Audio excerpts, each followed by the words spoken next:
Oke, rolling, action. Halo, assalamualaikum. Kenalin, nama aku Jani. Aku belum siap. Halo, assalamualaikum. Kenalin, aku. Ulangin. Halo, assalamualaikum. Kenalin, nama aku Jani. Aku? Oh, nggak jadi calon para ibu.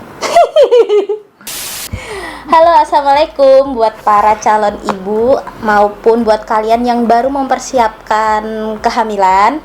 Sebelumnya kenalin dulu nih, nama aku Jani dan ini suami aku. Ya, nama aku Refki.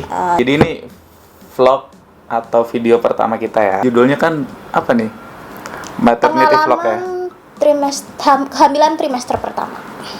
Tujuannya itu adalah sebenarnya satu, untuk membuat virtual diary untuk anak kita nanti, maksudnya biar nanti kita bisa melihat kembali ketika anak kita udah dewasa. Terus apalagi nih tujuan kita bikin vlog ini? Buat ngasih edukasi aja ke info-info ke buat ibu-ibu muda, gimana sih caranya untuk mengurangi kepanikan kayak waktu aku kemarin waktu tahu aku hamil. Sharing ya berarti ya. Oke. Langsung aja kita pertama cerita tentang ini nih, nikah nih. Oh iya. Jadi kapan nih kita nikah nih kemarin nih? Kita nikah tanggal 24 November 2019.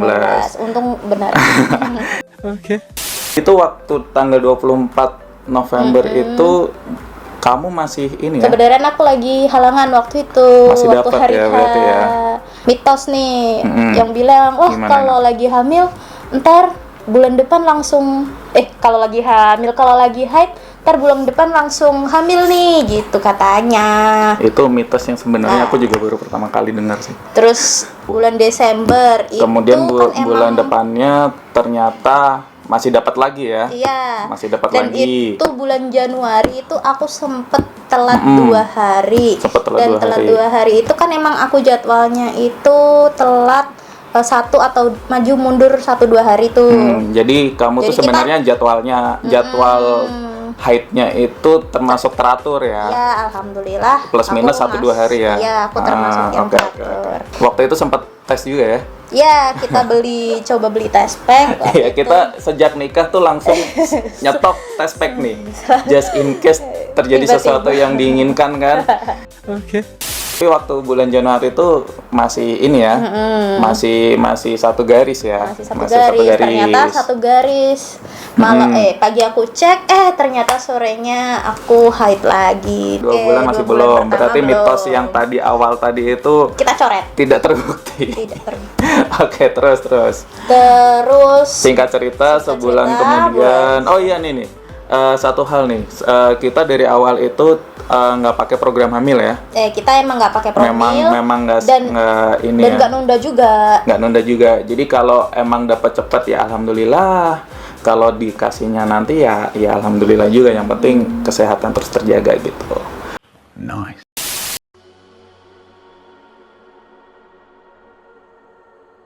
Berarti kan tanggal 28 Februari itu kan kamu udah telat 4 hari ya dari tanggal 24 ya. Berarti 4 hari kan otomatis kamu pengen ngecek nih. Akhirnya kamu tes pack tuh tanggal 28 pagi berarti ya, 28 subuh. Nah itu coba ceritain tuh gimana tuh. Jadi tuh awalnya aku iseng-iseng. Bangunlah aku subuh-subuh, suami aku masih tidur lah, nggak tahu kemana itu. Terus dengan kondisi ngantuk-ngantuk mau sholat subuh, aku cek lah pakai test pack waktu itu mereknya itulah yang terkenal itu. Oh iya. Ada mereknya ya? Ada. Emang terkenal. Terus aku emang waktu itu emang sengaja beli yang kecil-kecil yang model strip yang ada kayak cangkir cawan gitu yang buat naruh model strip. Emang ada model yang lain? Ada itu kayak gagang yang bisa disimpan. Oh, oke. Berarti lain kali kita akan review beberapa test pack yang ada di pasaran ya. No, God, please, no. Oke, lanjut. Terus udahlah aku masukin ke situ kan harus didiemin tuh 10 detik atau berapa tuh. Ya udah aku aku masukin 10 detik kan belum kelihatan tuh, ya udah aku taruh dulu. Tuh aku tungguin kan. Terus ternyata jeng jeng jeng jeng. Oh, ini test pack-nya ya. Ini sebenarnya jorok sih, ini nggak boleh disimpan dulu. Kelihatan ntar kalau nggak kelihatan kita pampang ntar kita di foto ya. Di sini. Terus aku keluar panik tuh. Hah? Panik. Apa ini artinya? Terus 2 garis ya. Terus aku langsung tarik kaki suami aku kasih ini hasil test pack-nya. Aku nggak ngomong apa-apa, terus cuman ngasih doang itu. Terus gimana kagetnya? Sebenarnya tuh aku tuh bingung kenapa di test pack ini tuh garisnya merah ya, padahal di film kan 2 garis biru harusnya. Stop it. Get some help. Nah, itu pagi-pagi tuh jujur Jani tuh nangis tuh. Dia tuh nangis kan. Jadi kan pagi-pagi sekitar jam 5 itu dia tiba-tiba ngebangunin aku tuh. Ngebanguninnya tuh bukan kayak ngebangunin tiap pagi yang sholat gitu kan. Tapi ngebangunin yang bener-bener ditarik, ngasih tunjuk ini sambil nangis kan. Seolah-olah tuh ekspresinya tuh bilang gini nih, kamu harus tanggung jawab. Ini perbuatanmu. Ya kan, sebagai seorang suami yang masih ngantuk ya, setengah sadar, diliatin seperti ini sambil nangis dengan ekspresi kayak gitu kan, apa coba yang harus aku lakukan? Ya jelas tidur lagi lah. Oke. Paginya ya ketika sarapan tuh barulah tuh kepanikan itu terjadi. Terus apa yang harus kita lakukan? Kebetulan kita tinggal jauh dari orang tua, kita nggak tahu harus ngapain. Harus nanya siapa. Jadi pertolongan pertama telepon orang tua. Terus aku fotoin itulah si test pack ini. Terus kamu tanya nih. Iya, Bu, ini artinya hamil ya. Iya, kamu nanya kayak gitu ya. Iya. Terus ibu bilang apa? Kalau garis 2 tuh artinya hamil ya. Terus ibu bilangnya? Terus ibu aku bilang, "Iya, alhamdulillah." Terus emang udah telat berapa hari? Pertama waktu itu ditanyain kayak gitu. Terus baru 4 hari sih. Nah, terus ibu aku bilang, "Nah, kalau gitu mendingan periksanya 1 atau 2 minggu lagi aja biar lebih kelihatan."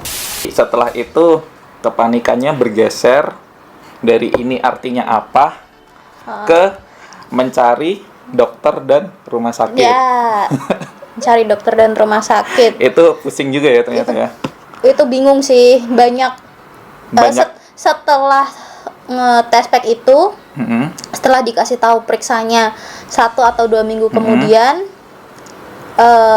aku banyakin baca tuh referensi. Rekomendasi dokter di Jakarta Selatan, rekomendasi dokter di Tangerang Selatan. For information juga kita tinggalnya di daerah Jakarta Selatan, jadi ya kita nyarinya referensi dokter yang dekat-dekat dari domisili ya, biar nanti gampang lah kalau untuk periksa segala macam. Oke, jadi sebenarnya bingung cari dokternya itu bukan karena dokternya itu nggak ada ya, maksudnya bukan karena dokternya itu sedikit, tapi karena terlalu banyak. Tempat periksanya juga terlalu banyak, bingung milih yang mana gitu. Ini karena aku konsultasi juga ke teman aku yang kebetulan bidan, aku liatin garisnya, kan, itu garisnya udah ini banget, tegas. Kalau tegas tuh berarti emang beneran positif. Tapi kadang kan ada test pack-nya ngeprank gitu ya? Ya nggak ngeprank juga, maksudnya ada yang telat 4 hari tuh belum kelihatan. Oh gitu. Ada yang garisnya masih ini ya, masih samar gitu ya. Oh iya. Tapi untungnya ini 4 hari udah. Iya, jadi kita tidak perlu mengeluarkan uang buat beli test pack lagi. Tadi nyari dokter ya. Nyari dokter. Jadi Jani nanya-nanya ke teman-temannya, aku nanya ke teman-temanku.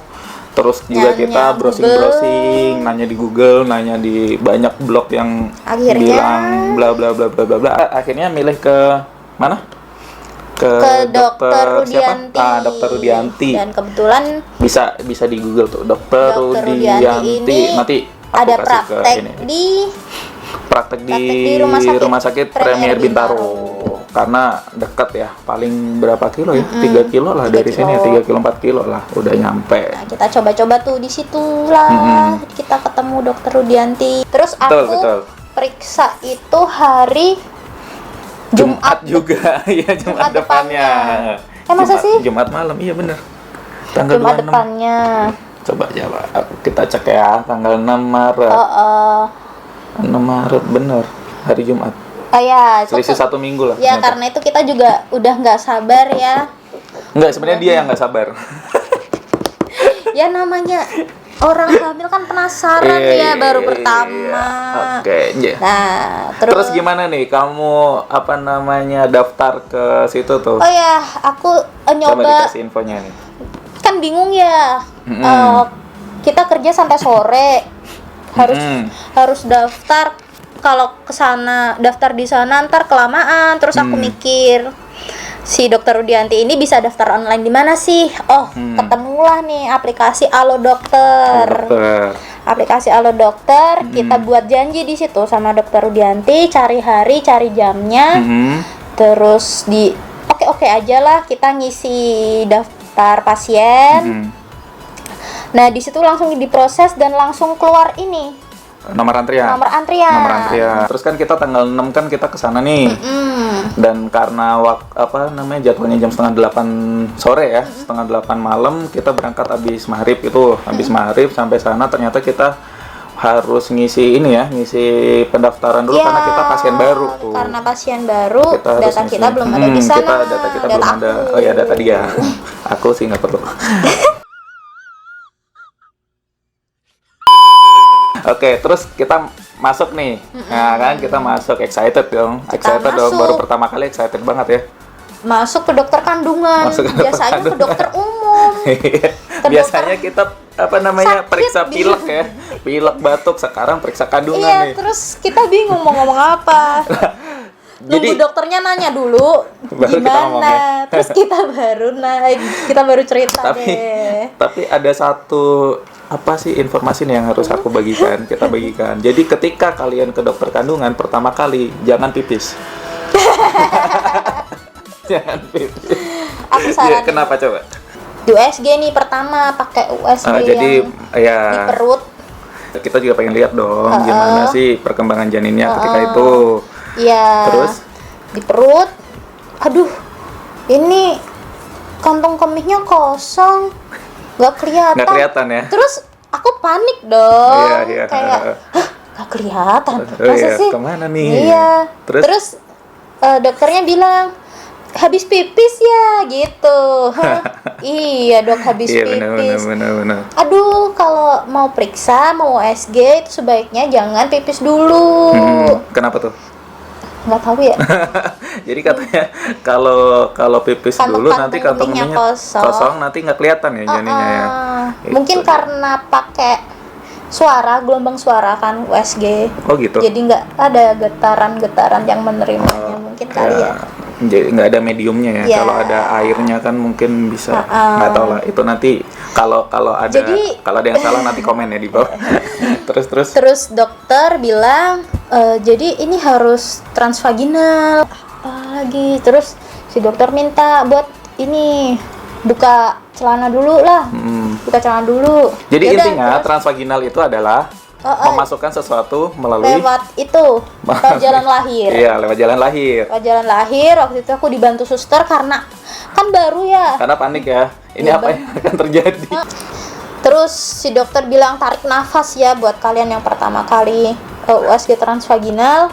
Jangan tegang pokoknya. Oke. Itu nggak sesakit yang kalian bayangkan. Terus diliatin tuh ya. Terus Terus kata dokternya apa waktu itu?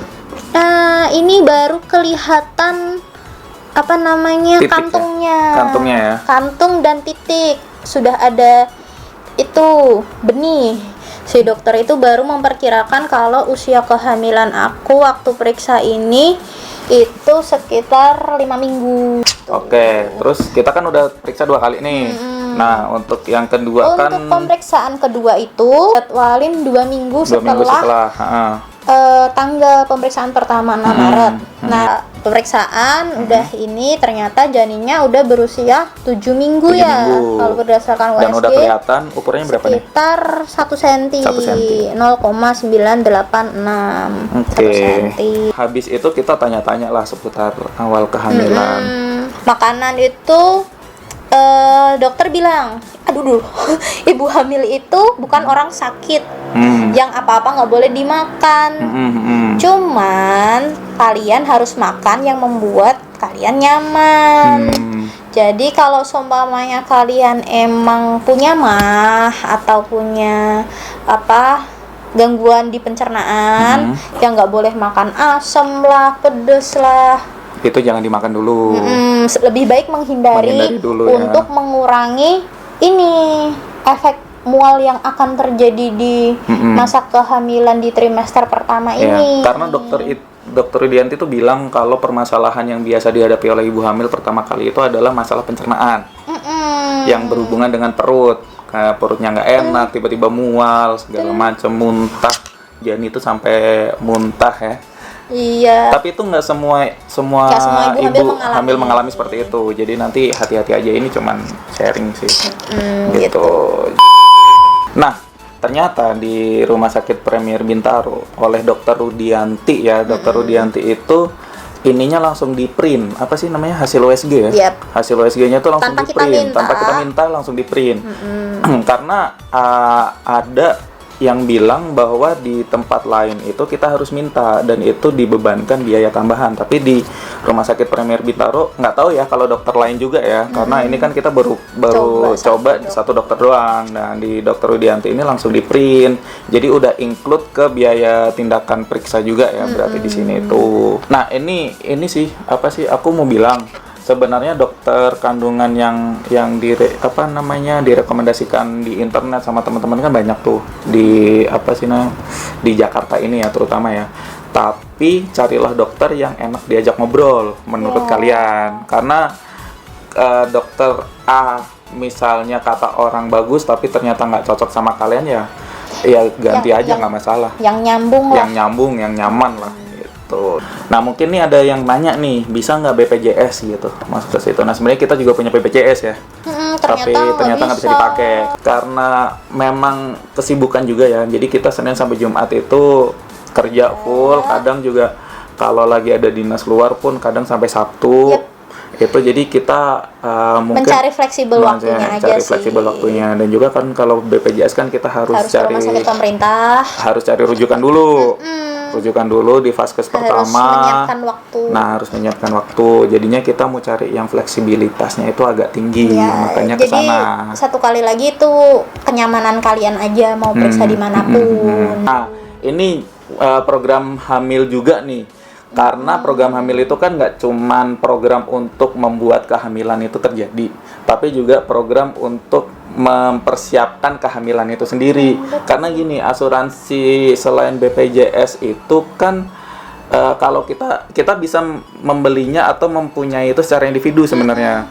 Tapi asuransi kehamilan itu adalah asuransi tambahan. Jadi kita nggak bisa ngambil asuransi kehamilan itu sendiri. Harus membeli atau membayar premi asuransi utamanya. Satu paket. Itu hal yang penting nomor satu. Hal yang penting nomor dua adalah asuransi kehamilan itu punya masa tunggu. Jadi masa tunggunya di sini rata-rata adalah 1 tahun. Jadi maksudnya masa tunggu itu adalah kita bayar premi asuransi kehamilan, kita tuh nggak bisa memakai itu bulan ini bayar, bulan depan nggak bisa langsung kayak gitu. Jadi harus nunggu dulu 1 tahun baru bisa dipakai. Nah makanya ketika kalian mempunyai program kehamilan, carilah asuransi juga kalau memang di perusahaan kalian itu nggak menyediakan asuransi itu kalau kalian mau. Terus tadi kan